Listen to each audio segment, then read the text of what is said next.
가져가면 좋을지, 추천드리는 금액은 어느 정도 회화 실력으로 가셨나요? 고정 지출 한국보다 드라마틱하게 싼 거 한 게 있어요. 이유서랑 계획서, 꿀팁, 표기 비용 싸게 구하시려면 일본에 오길 잘했다 생각이 들었을 때 이런 순간들이 훅 옵니다. 친구 어떻게 사귀는지 한 달 살기를 정말 강력 추천드리고요. 안녕하세요 여러분, 연늘입니다. 오늘은 제가 커뮤니티에도 공지했다시피 워홀 관련 Q&A를 찍어보려고 이렇게 카메라를 켰습니다. 제가 일본 워홀 온 지 딱 3달차 정도 지금 됐거든요. 그래서 처음보다는 약간 두려움도 적어졌고, 그리고 어느 정도 일본 워홀에 대한 쌈바가 조금씩 차고 있는 상태니까 지금 한번 질문을 받아볼까 하고 궁금한 거 있으시면 질문 주세요 이렇게 남겼는데 정말 많은 분들이 질문을 남겨주신 거예요. 인스타 무물로도 질문을 남겨주셔가지고 거의 한 100개 이상의 질문이 왔었거든요. 그래서 그 중에서 제가 이건 꼭 말씀드리고 싶은데 했던 질문들이랑 정말 많이 중복되는 질문들 추려가지고 오늘 이렇게 대답해보는 시간을 갖도록 하겠습니다. 이게 카테고리를 좀 크게 나누는 게 좋을 것 같아서 준비 과정, 일본어, 비용, 기타 이렇게 4개로 카테고리를 나눴고요. 준비 과정 카테고리부터 여러분들께 나누도록 하겠습니다. 일본 워홀 결심 계기가 궁금해요. 결심 계기 진짜 김 빠지거든요. 제가 잠깐 한 3개월 정도 회사를 다녔었어요. 회사를 다녔는데 회사가 저한테 너무 안 맞는 거예요. 나는 이렇게 앉아서 하는 일도 못하겠고 위에서 하라고 하면 어쩔 수 없이 해야 되는 이게 너무 싫더라고요. 그래서 회사를 한 3개월 정도 다니고 때려쳤었단 말이죠. 그러고 이제 그 남는 시간에 내가 한번 배우고 싶었던 걸 한번 배워보자. 내가 옛날부터 하고 싶었던 게 뭐가 있었지?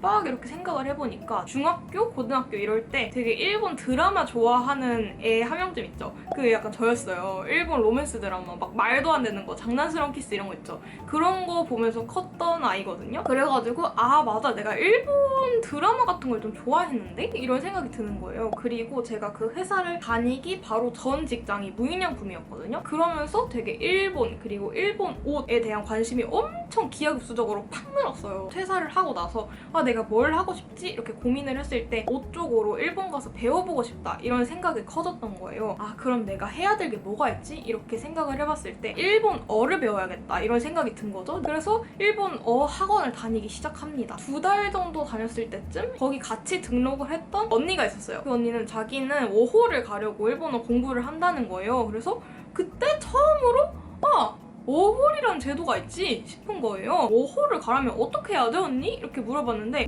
이유서 계획서 이런 거 써가지고 신청하면 되는 거야 이렇게 얘기를 해가지고 신청일이 언젠데? 이렇게 물어봤는데 다음 주래요. 그래서 다음 주? 그 다음 신청은 언젠데? 이렇게 물어봤는데 몇 개월 있다가 신청을 받는다는 거예요. 그러니까 갑자기 뭔가 난 워홀에 대해서 1도 몰랐고 1도 관심 없는 상태였는데 가야겠는 거야. 뭔가 이 기회를 잡아야 될 것 같은 느낌이 갑자기 팍 드는 거예요. 그리고 다시 이제 유학 생각도 해봤는데 일본 문화를 좀 더 체험해보고 싶고 일본 패션에 대해서 더 많이 그 현지에 가서 알아보고 싶고 그냥 그 정도의 욕구밖에 없다는 걸 깨달은 거예요. 그래서 그 시점으로 바로 일본 워홀에 가야겠다라고 결심을 하고 신청을 하고 비자를 받게 되었습니다. 이게 바로 저의 일본 워홀 결심 계기입니다.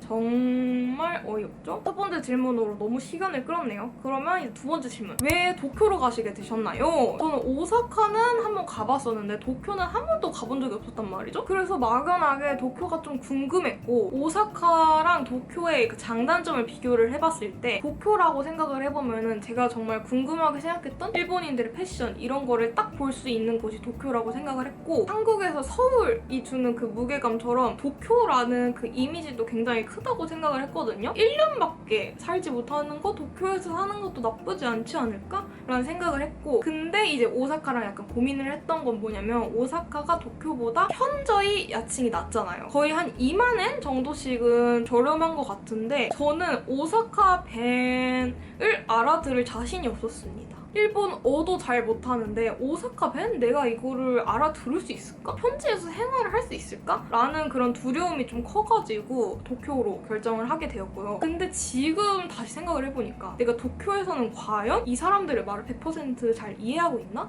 라고 생각을 해보면 그건 또 아니거든요. 그래서 도쿄를 가나 오사카를 가나 못 알아듣는 건 매한가지일 수도 있겠다 라는 생각을 잠시 하지만 저는 지금 도쿄 굉장히 만족하고 굉장히 좋은 경험이다 이렇게 생각을 하고 있습니다. 그리고 워홀 준비 기간과 과정이 궁금합니다 라고 하셨는데 아까 말씀드렸다시피 신청하는 거 준비는 한 일주일 정도 걸렸고요. 신청 준비는 그렇게까지 빡세지는 않아요. 그쪽에서 원하는 서류들이 있잖아요. 그거를 정확히 그냥 뽑아가지고 제출하면 되고요. 그리고 이유서, 계획서 같은 부분도 그 틀이 다 있잖아요. 블로그 같은 거 조금 찾아보시면 이런 말은 쓰지 않는 게 좋다, 이런 표현은 좀 지양하는 게 좋다 하는 그런 약간 포맷이랄까? 그런 것들이 존재하거든요. 그거를 토대로 저도 작성했던 것 같습니다. 이유서랑 계획서 꿀팁도 물어보셨는데 제가 아까 그냥 말씀드린 거 참고하시면 될 것 같아요. 그리고 부모님, 남자친구한테 어떻게 말씀드렸는지, 반응은 어땠는지. 부모님한테 말씀드렸을 때는 저희 엄마가 안 가본 나라가 없을 정도로 해외 출장을 많이 다니셨던 분이거든요. 그래가지고 해외 경험 젊었을 때 너무 좋다, 해봐라, 이렇게 오히려 응원을 해주시는 편이셨고, 그리고 남자친구한테 어떻게 말했냐, 제가 일본 워홀 그리고 일본 유학을 생각했을 때가 이미 남자친구랑 만난 지 3년, 4년 이렇게 지냈을 때여가지고 남자친구는 100% 저의 길을 응원한다고, 너 하고 싶은 거 하고 배우고 싶은 거 배워라 이렇게 말을 해줬어가지고 그렇게까지 걱정을 안 했었고요. 이렇게 1년 떨어져 있는 게 오히려 서로 이제 자기 개발을 할 수 있는 상황이 올 수 있다 라고 얘기를 해주면서 오케이 했습니다. 두 번째 카테고리로 넘어가겠습니다. 일본어 카테고리인데 일본어 카테고리에서 가장 여러분들이 궁금해하신 거 바로 저의 일본어 실력이겠죠? 어느 정도 회화 실력으로 가셨나요? 이런 질문이 가장 많았는데 이게 뭐 자격증처럼 회화 실력 몇 급이십니다 이렇게 알려주는 게 아니잖아요. 그래서 잘 모르겠는데 그냥 제 체감상 생각을 해본다면 N3에서 한 N2 정도의 실력을 갖고 온 것 같아요. 물론 한자는 잘 못 읽고요. 긴 문장을 이렇게 말하려면 정말 꼬이고 머릿속에서 이제 난리 부르스를 치지만 뭐 어느 정도 이렇게 더듬더듬 말을 하면서 그렇게 생활할 수 있을 만한 그런 수준으로 온 것 같습니다. 그냥 잘하지는 않은 수준으로 왔다 이렇게 생각을 해보시면 될 것 같아요. 그리고 이것도 굉장히 최다 등장 질문인데 JLPT 자격증 있으세요? 없습니다. 없고 공부해본 적도 없어요. 공부해보려고 이제 책도 저기 있거든요. 책도 사놨고 친구한테 책을 빌려본 적도 있는데 단 한 페이지도 공부를 시작하지 못하였어요. 그리고 일본어 공부 어떻게 얼마나 하셨나요? 처음엔 그 독학으로 시작을 했는데 제가 아까 말씀드렸다시피 제가 책 사놓으면 굉장히 안 하는 성격이거든요. 하다가 말다가 이래가지고 혼자서 아마 한 2형 용사까지는 공부를 제가 혼자 했던 것 같고, 그리고 그 이후에 약간 방학 특강 같은 걸로 이제 일주일에 한 4일씩 학원에 가면서 그 문법 기초를 싹 잡아주는 그런 특강 같은 게 있어요. 그때가 아마 제 인생에서 가장 일본어 공부를 열심히 하지 않았을까. 그래서 한 2달 정도 열심히 문법 공부를 하고 본가에 이사를 오면서 본가 근처에 거의 한 5분 거리 쪽에 또 일본어 학원이 있었어요. 그래서 그 일본어 학원에서도 회화반 수업을 들어가지고 선생님이랑 약간 프리토킹으로 이렇게 떠드는 그런 수업이었거든요. 정말 제가 따로 공부를 안 하고 일주일에 한두 번 정도 일본어 쓰는 게 공부지? 이렇게 생각하면서 그렇게 공부한 게 답니다. 그래서 총 얼만큼 학원을 다녔냐 하면은 한 1년 정도 다닌 것 같습니다. JLPT 자격증 없으신데 어떻게 뭘 신청했나요? 이런 거 여쭤보셨는데 아예 노자격증, 아예 일본어 진짜 히라가나만 아는 사람도 붙을 수 있는 게 일본 5홀이거든요. 2달 정도 학원을 다니고 있었을 때여서 그 학원에 그 수강 증명서라는 걸 이제 떼달라고 하면 떼주시거든요. 그거를 같이 첨부해서 냈습니다. 막 어떤 분들은 고등학교 때 일본어 수업 그 통지표 같은 거 해갖고 냈다 막 그랬던 분도 있었던 것 같은데 뭐 자격증이라든지 수강 증명서라든지 뭐 그런 게 하나 정도라도 포함돼 있으면 그렇게까지 뭐 합불 여부가 갈리고 그런 것 같진 않아요. 학원 추천하시나요? 학원은 사실 선생님의 역량이 너무 크기 때문에 이거는 추천한다 안 한다 이렇게 말씀드리지는 못하겠지만 저처럼 좀 의지가 많이 없으시다거나 혼자 있으면 공부를 안 하신다거나 하시는 분들께는 추천드리기는 합니다. 1회 체험권 이런 게 있다면 그런 거 한번 적극 활용해 보시길 추천드리겠습니다. 비용 카테고리로 왔습니다. 이것도 굉장히 많이 질문이 왔어요. 그래서 일본 워홀 가려면 얼마 드나요? 이런 질문 정말 많이 받았는데 지역에 따라, 성향에 따라, 씀씀이에 따라 진짜 끝과 끝을 나뉘는 문제거든요. 그냥 저의 경우에 대해서 말씀을 드리자면은 초기 비용이 50만 9천 엔 을 지불을 했고요. 그때 납부했을 때 환율로 467만 원 나왔고 저의 이 집 월세는 84,000엔입니다. 굉장히 비싼 집에 살고 있는데 이게 도쿄에서 비싼 편도 아니에요. 진짜 100만 원, 110만 원 이렇게 넘어가는 집들이 굉장히 많고 도쿄라는 그걸 봤을 때 그렇게까지 비싼 금액이라고 생각이 들진 않지만 초기 비용은 좀 비싼 편인 것 같아요. 뭐 열쇠 교환비, 클리닝비, 뭐 24시간 서포트비 이런 걸 다 처음에 내야 돼가지고 400만 원 중반대까지 올라갔던 거고 그리고 이게 초기 비용이 첫 2달 월세를 포함해서 내야 돼요. 1월 20일에 입주를 한다. 그러면 1월 월세는 12일분만 내면 되는 거고 1월 1일에 입주한다. 그러면 1월 월세 31분이 그 초기 비용에 같이 들어가는 거예요. 제가 3월 4일 입주였어가지고 그 3월달, 4월달 월세를 포함한 금액이 이렇게 467만 원이 나오게 된 거고요. 그리고 저희 집은 레이킹까지 있었던 집이어가지고 좀 금액이 높았습니다. 초기 비용 싸게 구하시려면 200만 원, 300만 원도 충분히 구하시는 것 같기는 해요. 그리고 얼마 가져가셨는지 트래블 월렛, 그리고 트래블 로그, 환전 이렇게 세 가지의 방식으로 엔화를 들고 갔고요. 트래블 로그에 200만 원, 트래블 월렛에 200만 원, 환전 150만 원 이렇게 해가지고 총 550만 원 들고 갔습니다. 트래블 월렛, 로그 카드로 이제 생활비 같은 거 결제를 하는 편이고요. 엔화가 싼 날이 있다든지 아니면 내가 좀 돈이 부족하다 싶으면 바로바로 카드에 충전을 해서 사용하는 편이에요. 그리고 얼마 가져가면 좋을지 이런 것도 여쭤보셨는데 그건 진짜 본인의 씀씀이 그리고 언제 일본 와가지고 알바를 구할 건지 그런 거에 따라서 정말 다르거든요. 저는 개인적으로 추천드리는 금액은 그래도 400만 원 정도는 가지고 오셔야 좀 편하게 생활을 할 수 있을 것 같다라는 생각을 하긴 합니다. 왜냐면 첫 달에 생각보다 쓸 돈이 정말 많아요. 가구랑 생필품 사느라 150 이상은 가볍게 깨지는 것 같고요. 그렇기 때문에 어느 정도 넉넉하게 들고 오시는 걸 추천을 드리고 이 질문에서 이제 또 파생을 하면은 지금 백수신데 어떤 자금으로 생활하시죠? 이런 질문도 있었어요. 저 어떻게 살고 있냐면 지금 그 환전해서 온 돈 외에도 한국 계좌에도 돈이 있던 상태로 왔고요. 그리고 이렇게 간간히 유튜브로 들어오고 있는 수입들과 제 광고 수입들로 지금은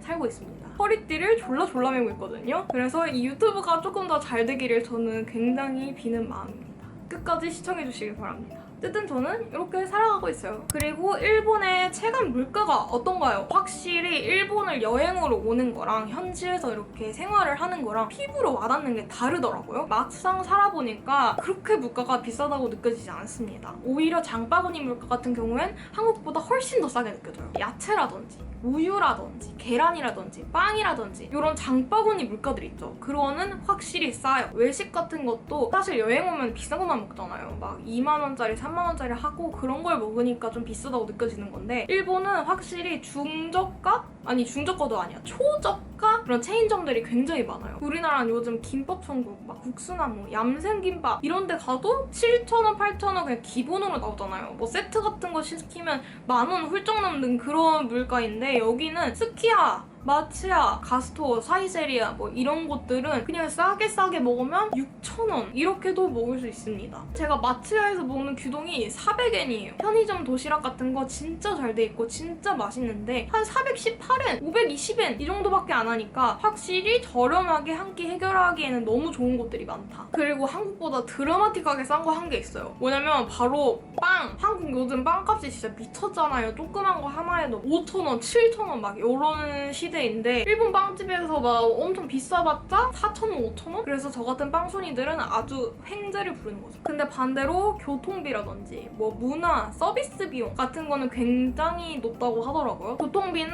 한 번 좀 먼 곳 나갈 때 한 번 이제 환승을 한다고 치면은 편도에 막 450엔 이런 식으로 들거든요. 그러니까 왔다 갔다 왕복하면은 그냥 하루에 한 약 10,000원 정도 깨지는 거. 일주일에 몇 번씩 이렇게 한다고 생각해봐요. 돈 진짜 개 많이 나가는 거죠. 그렇게 교통비가 비싸긴 합니다. 월별 비용과 고정 지출 제가 월별로 얼마 쓰는지 사실 그거를 체크하는 성격이 아니에요. 한국에서도 가끔가다 이제 나 이번 달 얼마 썼지? 하고서는 이제 은행 어플 딱 들어가 보면은 아씨 나 사기당한 것 같은데? 하고 이렇게 내역을 보면은 다 제가 산 게 맞거든요. 그래서 그런 저의 소비 행태에 약간 충격을 먹고 안 보기 시작했어요. 그래서 이번에 이 질문을 받고 내가 얼마 쓰는지 여러분들께 한번 보여드려야겠다 싶어가지고 콘텐츠를 기획 중입니다. 그래서 월별 비용, 고정 지출 같은 거 영상으로 떠올 테니까 조금만 기다려주시면 좋을 것 같아요. 그리고 이제 기타 항목으로 넘어갈 건데 이쪽에 속에 있는 질문들이 저의 견해가 좀 많이 들어간 그런 질문들이지 않을까 싶습니다. 가벼운 거부터 말씀드리자면 한식 땡기는지 여쭤보셨는데 졸라 땡깁니다. 졸라 먹고 싶어요. 특히 돼지고기 넣은 김치찌개가 그렇게 먹고 싶어요. 미치겠어. 그리고 삼겹살 막